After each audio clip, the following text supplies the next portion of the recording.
ایک معروف مولوی صاحب نے اسلام 360 پہ بات کرتے ہوئے نماز میں سورہ فاتحہ کی حدیث پر دکھایا کہ اسلام 360 میں اس حدیث میں ایڈیشن کی گئی ہے جو کہ واضح بھی تھا. اس کے بارے میں آپ کا کیا موقف ہے؟ اگر کوئی ایسی بات ہے کوئی بریکٹ میں تھی اور وہ غلطی سے لکھی گئی تو اس کے بارے میں ہمارا موقف یہ ہے کہ اگر کہیں غلطی ہو گئی ہے تو قرآن کی پرنٹنگ میں بھی غلطی ہو جاتی ہے. میں نے اسلام 360 والے جو زائد چیپا بھائی ہیں انہیں اپنے ساتھ بٹھا کے پوری ویڈیو ریکارڈ کروائی تھی کہ اللہ کے بندوں غلطی تو کسی بندے سے بھی ہو سکتی ہے. اس کے بعد پوری محنت تو کسی کی زیرو سے ملٹیپلائی نہ کرو.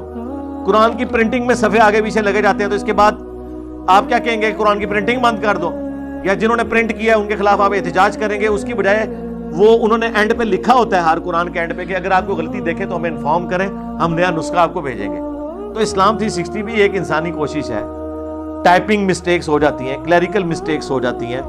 بعض اوقات کوئی چیز بریکٹ میں لکھی ہوتی ہے، بریکٹ اڑ جاتی ہے ٹائپ کرنے کے دوران، تو آپ غلطی ہائی لائٹ کریں. اس کی وجہ سے پورے کا پورا کام کدھر ختم ہو گیا. اگر یہ کریں گے تو میں دیوبندی بریلوی اہل حدیث کے پرانے بزرگوں سے بھی دکھاؤں گا کہ انہوں نے حدیثوں کے حوالے ہی غلط لکھے ہوئے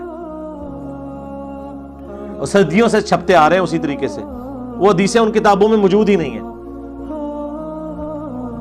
بس وہ لکھ دیا. جس طرح جگہ جگہ آپ دیکھتے ہیں کئی ایک جگہ وہ حدیث لکھی ہوگی کہ جی میں علم کا شہر ہوں، ٹھیک ہے جی، ابو بکر اس کی دیواریں ہیں، عثمان اس کی چھت ہے، عمر یہ، اور آگے لکھا ہوتا ہے بخاری شریف.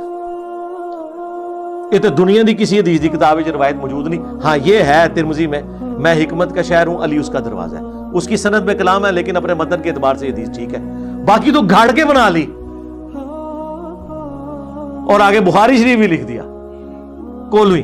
تو اس طرح نہیں ہوتا. یہ اگر اس طرح کی غلطیاں ہیں آپ ہائی لائٹ کریں، وہ انشاءاللہ تعالی ہم ان کو انفارم کریں گے. میں نے کئی ایک چیزیں کی، مثلا انہوں نے بخاری شریف میں، باقی کتابیں تو چلیں چھوٹی ہیں، بخاری شریف میں اتنا بڑا بلنڈر ہو گیا اسلام 360 میں کہ جو چیپٹرز کی ہیڈنگز تھی نا امام بخاری کی، وہ ساری انہوں نے ختم کر دی اور صرف حدیثیں لکھی. اب امام بخاری حدیث کے بعد اس سے کوئی رزلٹ نکالتے ہیں جو اوپر لکھتے ہیں، اور اس چیپٹر کی ہیڈنگ میں بعض اوقات وہ ایسی حدیثیں لکھتے ہیں جو بخاری میں نہیں ہوتی، لیکن امام بخاری ان حدیثوں کو درست سمجھتے ہوئے اس سے رزلٹ نکال رہے ہوتے ہیں. وہ تو ساری اوور لک ہو گئی.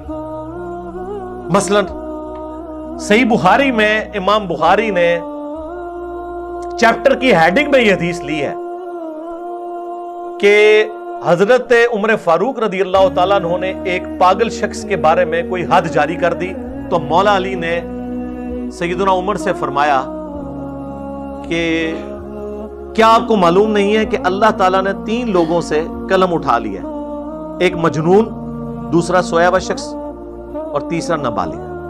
تو حضرت عمر نے اپنا ڈیسیژن واپس کر لیا. اب یہ امام بخاری چیپٹر کی ہیڈنگ میں لے کے آئے. یہ حدیث بخاری میں آپ کو کہیں نظر نہیں آئے گی سوائے چیپٹر کی ہیڈنگ میں، اور باقاعدہ اس سے رزلٹ امام بخاری نے نکالا. یہ حدیث ابن ماجہ میں ہے اور وہ راوی خود مولا علی ہے. رسول اللہ سے انہوں نے بیان کیا کہ نبی علیہ السلام نے فرمایا کہ 3 لوگوں سے اللہ تعالیٰ نے اپنی شریعت کا قلم اٹھا لیا ہے، مجنون پاگل شخص، سویا ہوا شخص، بلکہ اس میں تو الفاظ ہے مجنون یہاں تک کہ اس کی عقل سلامت ہو جائے اگر وہ ٹھیک ہو جائے، سویا ہوا شخص یہاں تک کہ وہ جاگ جائے، اور نابالغ جب تک کہ وہ بالغ نہ ہو جائے. لیکن بخاری میں یہ حدیث موجود نہیں ہے، لیکن امام بخاری نے ایک چیپٹر کی ہیڈنگ میں حضرت علی سے یہ روایت لے کر ایک رزلٹ نکالا ہے. اب جب چیپٹر اڑے تو یہ نکل گئی بیچ میں سے. اب مجھے بتائیں کتنا بڑا نقصان ہو گیا. اس طرح کی درجنوں مثالیں ہیں کہ امام بخاری چیپٹر کی ہیڈنگ میں کوئی چیز لے کے آتے ہیں. جیسے بخاری میں حدیث ہے، ابن مسعود کہتے ہیں کہ نبی علیہ السلام نے نماز کا تشہد مجھے اس طرح تعلیم فرمایا کہ میرا دایاں ہاتھ حضور کے دونوں ہاتھوں کے درمیان تھا. اس پہ امام بخاری نے باب باندھا ہے 2 ہاتھ سے مصافحہ کا جواز، اور پھر کچھ تابعین کے اقوال لے کر آئے کہ 2 ہاتھ سے مصافحہ کرنا بھی سنت ہے. لیکن اس طرح کی کوئی حدیث بخاری میں نہیں ہے. ہاں امام بخاری کی ایک الگ سے کتاب ہے الادب المفرد، اس میں موجود ہے. لیکن امام بخاری نے چیپٹر کی ہیڈنگ میں ابن مسعود والی حدیث کے اوپر یہ لکھ کے اپنا ایک عقیدہ بھی بتا دیا. تو اب بڑا ظلم ہے کہ آپ بخاری کے چیپٹر اڑا دیں. تو پھر میں نے جب ان کو بتایا تو انہوں نے پھر ٹائپنگ کروا کے اسے ایڈ کروایا. مسلم شریف کے نمبر فواد عبد الباقی والے لگے ہوئے تھے، وہ بٹوں والی نمبرنگ. وہ عجیب سی اوٹ پٹانگ نمبرنگ ہے، پتہ نہیں آج تک لوگ علماء سے بیان کر رہے ہیں۔